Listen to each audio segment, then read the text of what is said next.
This is technically sound. I've been with the company 6 months and I've done a lot of things. It is fundamentally straightforward. The geology is well understood, and we're very confident as we continue to drill that we'll be able to develop as we have outlined in the PEA, or potentially better in some cases.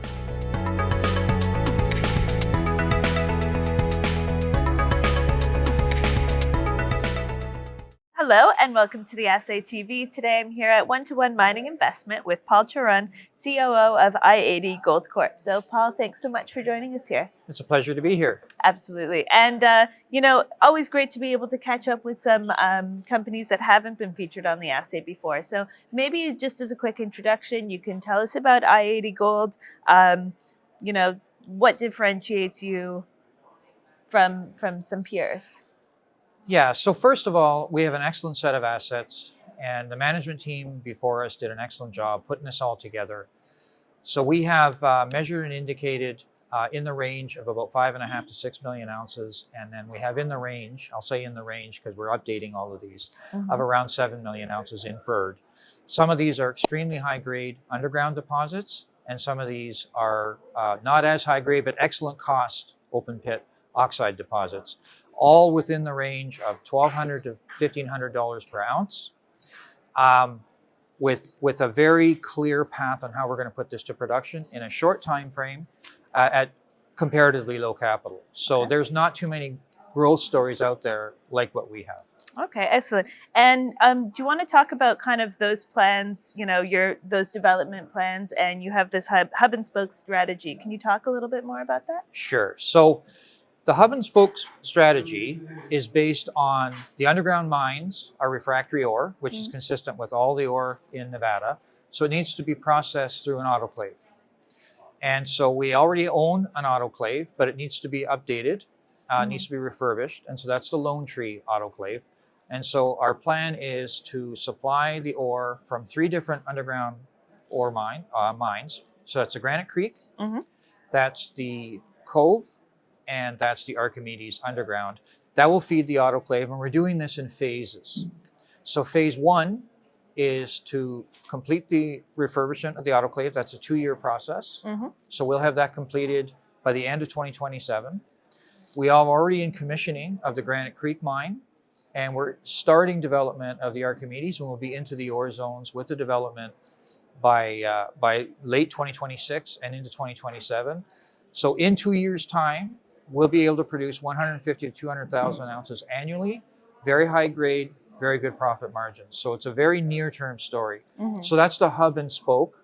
And then with a blend from 3 mines, it's a benefit because then you can actually optimize. Now I would like to further add that the Cove mine is slightly further in timing because there's a large dewatering program and it's still in its final permitting phases. Okay, excellent. Maybe we can look a little bit deeper into some of these projects. So you've mentioned Granite Creek, Cove, Archimedes, and I do know that you have a few others within your portfolio. In addition to that, for phase 2 and 3, we have the Granite Creek open pit, which is in the range of about 1.2 grams, a little over 1 million ounces, low cost. That's in development. Secondly, we have the Mineral Point open pit, which is beside the Archimedes at our Ruby Hill.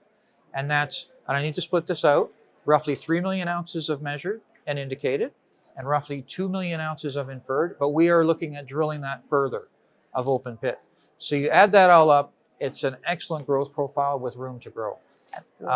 And I'm happy to get into details on each of the assets if you like. Yeah, that would be great. Okay, so the Granite Creek is the first one that's in operation.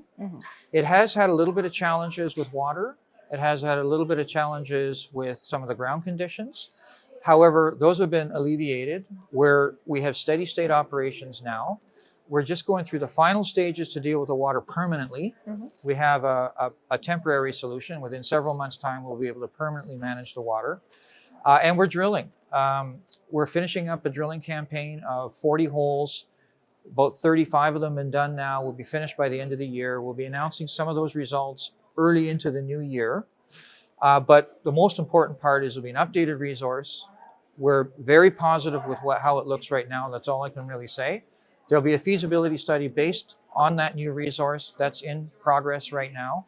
And that should be completed by roughly the end of the first quarter of 26. Okay. So the Granite Creek mine operation is very similar in mineralogy, in type. It's being fed right now to the autoclave, to a third-party producer. I'll just leave it at that. But in time, that'll feed the Lone Tree autoclave, as I said. And the metallurgy is very straightforward in terms of an autoclave type ore. Okay, excellent.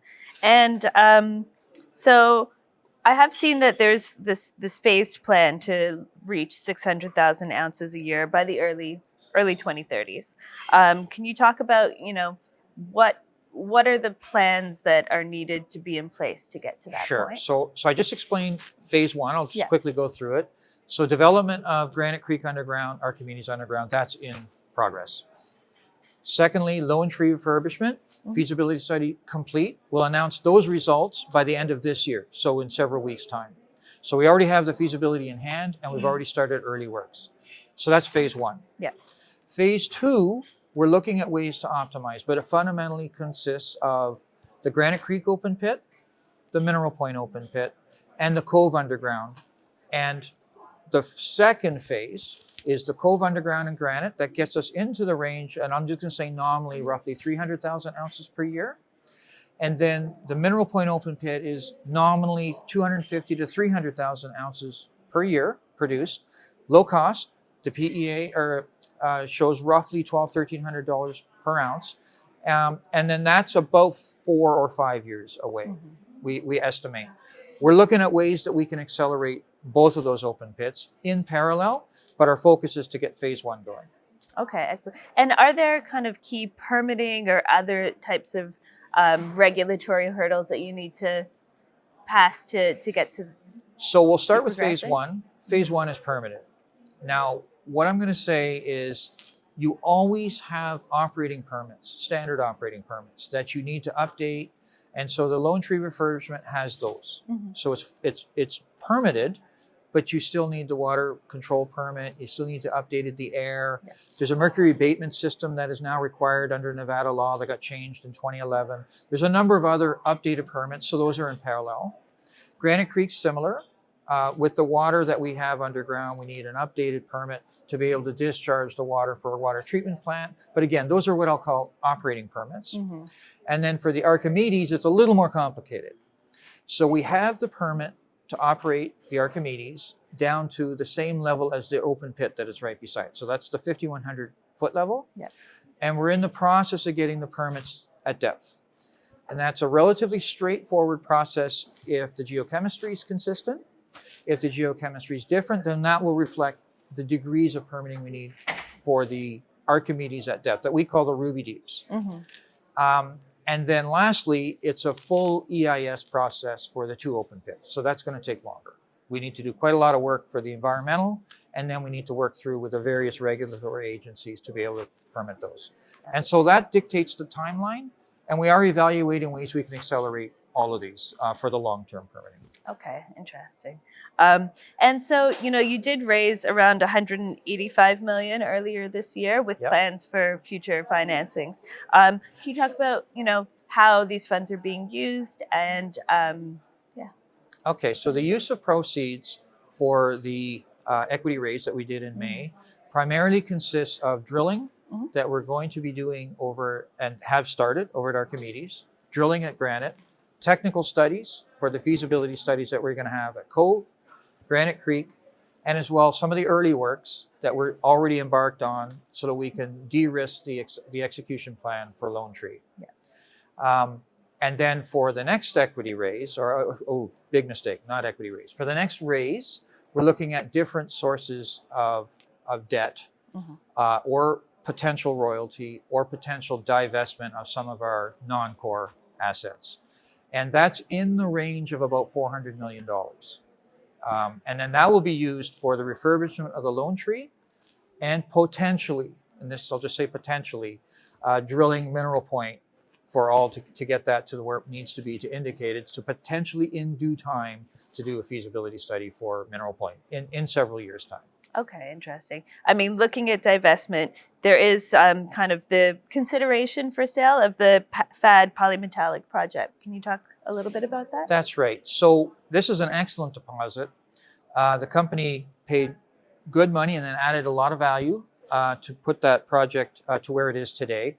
But it's a lead zinc deposit, and it doesn't fit our current profile. And as anybody can see, our growth profile is fantastic as it is. We don't need this as part of our growth profile, and it makes more sense if we can get the right price to put that cash on the balance sheet and then look at our growth profile in due course, because we do not have a challenge with fitting our growth profile. And so that's the strategy.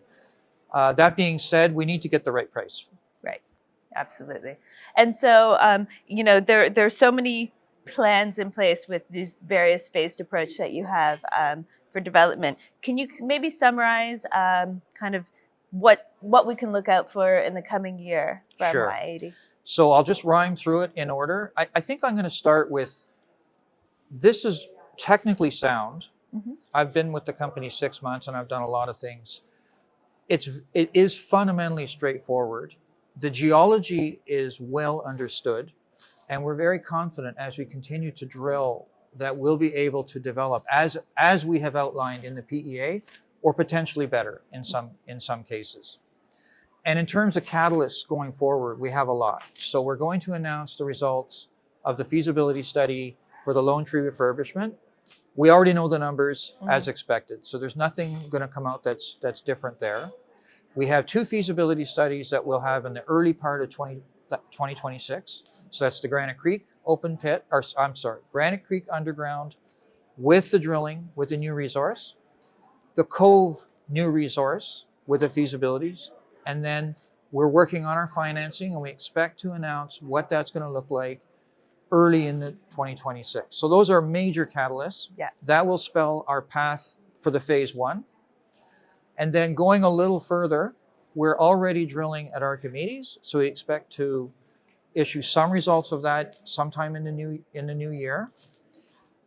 Potentially drilling over at Mineral Point, and then looking out further, inside of 24 months, we expect to be producing gold at Lone Tree. So in a relatively short time frame, we have excellent catalysts, well-timed all the way through.